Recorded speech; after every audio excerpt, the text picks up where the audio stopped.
YS Jaganmohan Reddy ఓడిపోయిన అదృష్టవంతుడా? మన viewer ఒక కామెంట్ పెట్టారు, అదే మన టైటిల్గా. దాని నుంచి అల్లుకుంటే స్టోరీ కానీ పరిణామాల క్రమం కానీ, గెలిచి కూడా దురదృష్టవంతుడిలాగా చంద్రబాబు నాయుడు గారు ఒక్కళ్ళే విపరీతంగా కష్టపడుతూ, నిజంగానే విపరీతంగా ప్రతిపక్షాన్ని వచ్చే ఎన్నికలకు నాటికి గనక తుడిచిపెట్టగలిగితే, అంటే మళ్ళీ గెలవకుండా చేయగలిగితే, వీలైతే రాజకీయంగా భూస్థాపితం చేస్తే తన కుమారుడి భవిష్యత్తుకి, ఇప్పుడు ఒప్పుకున్నా ఒప్పుకోకపోయినా లోకేషే కదా పార్టీలో, దానికి తగ్గ ప్రభుత్వంలో కూడా ఆ సంకేతాలు ఇచ్చేశారు. అలా కష్టపడుతూ ఉన్నారు. అంటే గెలిచి కూడా ఆ ఆనందాన్ని పూర్తి స్థాయిలో అనుభవించలేకపోతున్నారా అంటే కరెక్ట్గా చెప్పొచ్చు. అఫ్కోర్స్ ఇంటర్నల్గా ఎంజాయ్ మూడ్లో ఉండొచ్చు, హ్యాపీ మూడ్లో ఉండొచ్చు, కానీ మనకి కనీసం తెర ముందు 10 గంటలు కనబడుతున్నారు ప్రతిరోజు దాదాపుగా. ఏదో ఒక సమావేశాలు, ఏదో ఒక సమీక్షలు, ఏదో ఒక ఆగ్రహాలు, ప్రశంసలు అరుదుగా. ఇలా జరుగుతున్న క్రమంలో జగన్మోహన్ రెడ్డి ఓడిపోయిన తర్వాత అదృష్టవంతుడు ఎలా అయ్యాడు అంటే, ఆయన చేసిన మంచి అని వైఎస్ఆర్సీపీ ఫాలోవర్లు చెప్తూ ఉంటారు. ఆ 39.5% ఓటర్లు, అంటే మొత్తం పోలైన ఓట్లలో 39.5% ఓటర్లు వైఎస్ఆర్సీపీకి ఓటేశారు. కాబట్టి వాళ్ళందరూ కూడా జగన్మోహన్ రెడ్డి గారి హయాంలో ఏం జరిగింది అనేది వల్లె వేసుకుంటూ తిరుగుతున్నారనేది వాళ్ళు చెప్పే మాట. అది నిజమా అబద్ధమా అనేది మనం చెప్పలేం. కానీ ఇప్పుడు చంద్రబాబు నాయుడు గారు ఏం చెప్తారు, ప్రతి 50 కిలోమీటర్లకి ఒక పోర్టు తీసుకొస్తున్నాం అన్నారు. అది 17 పోర్టులు జగన్మోహన్ రెడ్డి గారి హయాంలోనే వచ్చినాయి అంటారు. లేదు ఆ దిశగా అడుగులు పడ్డాయి అంటారు. మెడికల్ కాలేజీలకు సంబంధించే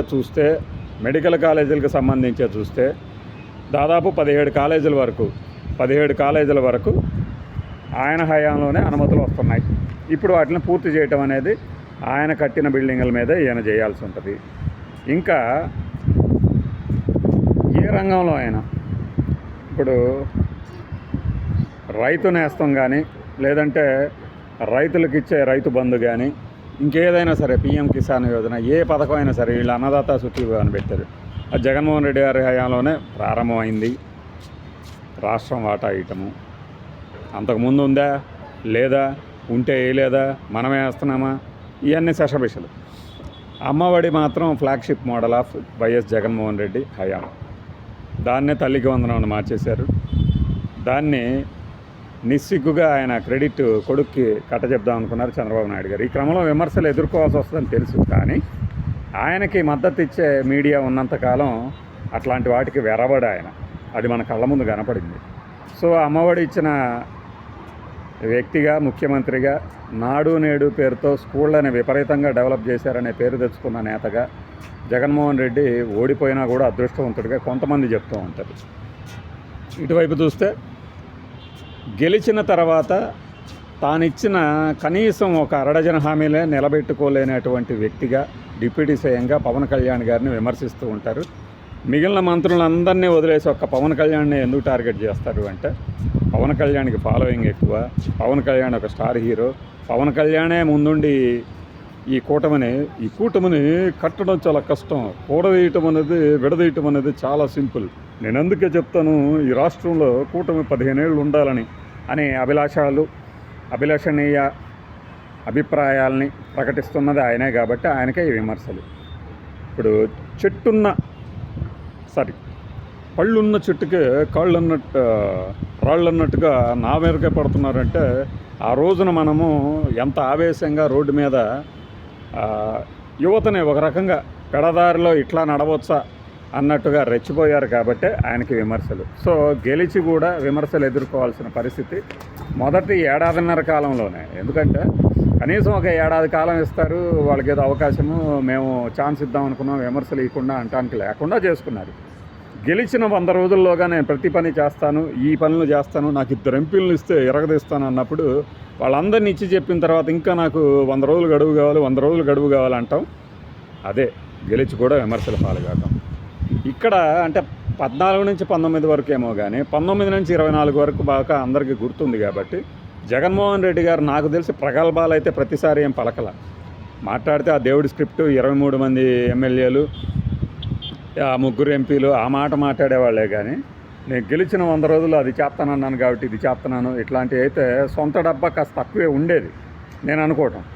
సో అలా ఇప్పుడు ఓడిపోయి కూడా అదృష్టవంతుడు అని చెప్తూ ఉంటారు. ఈ మనకి జిఎస్డిపి కానీ కరోనా టైంలో కూడా వృద్ధి బాటని ఏమాత్రం తగ్గించకుండా అలానే కొనసాగింది అంటే మరి ఇప్పుడు అన్నీ ఉన్నా కూడా అంటే అన్ని రకాలుగా ఒక పక్క కేంద్ర ప్రభుత్వం మనల్ని మద్దతుగా ఆదుకుంటుంది అని చెప్పినా కూడా ఆ రేంజ్ దాటలేకపోతున్నందుకు గెలిచి కూడా దురదృష్టవంతులా వీళ్ళు అనే అంటే ఇక్కడ ఓడిపోయి అదృష్టవంతుడు అన్నప్పుడు గెలిచి దురదృష్టవంతుడు అనే ఒక మాట అయితే వాడాల్సి వస్తుంది. కానీ నేను దాన్ని అయితే ఎండార్స్ చేయను. కానీ గెలిచి కూడా ఆ రేంజ్కి వెళ్ళలేకపోవటానికి కారణం ఎందుకంటే ఇప్పుడు కరోనా కాలంలో ఎలా ఉన్నామో మన అందరికీ తెలుసు. ఇప్పుడు అన్నీ బాగున్నప్పుడు కూడా దాన్ని ఎందుకు అధిగమించలేకపోతున్నాము? జిఎస్టిపి కానీ ఈ రెవెన్యూ వసూళ్ళు కానీ ఆదాయం కానీ పెరిగిందంటే అది రిజిస్ట్రేషన్ తాలూకు వాల్యూ పెరగటము, మద్యం అమ్మకాలు పెరగటం వచ్చిన ఆదాయం. అది కాకుండా ఆదాయం పెరిగింది అంటే క్రమానుగతంగా అంటే క్యుములేటివ్గా పెరుగుతున్న రేట్లను బట్టి వస్తున్నాయి కానీ మరొకటి కాదు. సో అభివృద్ధి లేదు, విధ్వంసం జరిగింది అన్న వాళ్ళందరికీ ఈ లెక్కలు చెప్పపెట్టుగా ఉంటుంటాయి. ఇక విద్య, నాడు నేడు, వైద్యం, ఆరోగ్యశ్రీ ఘనంగా చెప్పుకోవచ్చు. ఆరోగ్యశ్రీ అనేది రాజశేఖర రెడ్డి గారి ఫ్లాగ్షిప్. దాన్ని జగన్మోహన్ రెడ్డి గారు కొనసాగించారు. మరి బకాయిలా పెట్టారు. ఇప్పుడు పెడుతున్నారా? ఇప్పుడు పెడుతున్నారు.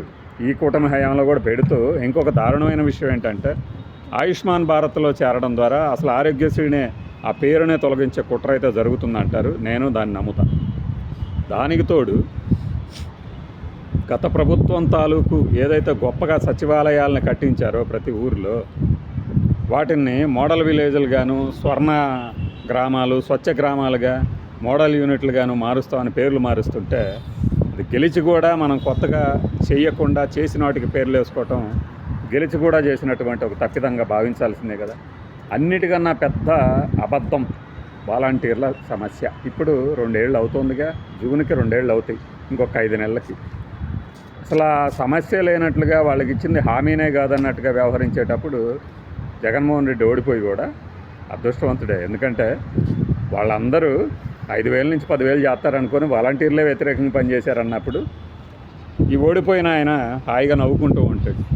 సరే, చెప్పిందో చెప్తూ బోరు కొడుతూ బిర్యానీ పోయింది, పలావ్ పోయింది ఇలాంటి మాటలు అయితే మాట్లాడచ్చు. కానీ వాస్తవం అయితే అదే కదా వాలంటీర్ల విషయంలో.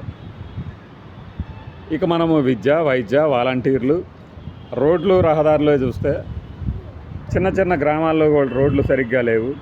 మా ప్రభుత్వం వస్తే అద్భుతంగా పాలు పోస్తూ ఎత్తుకునేటట్టుగా ఉన్నాయి అని ఒక లలనామని కోయలబోతూ చెప్పింది.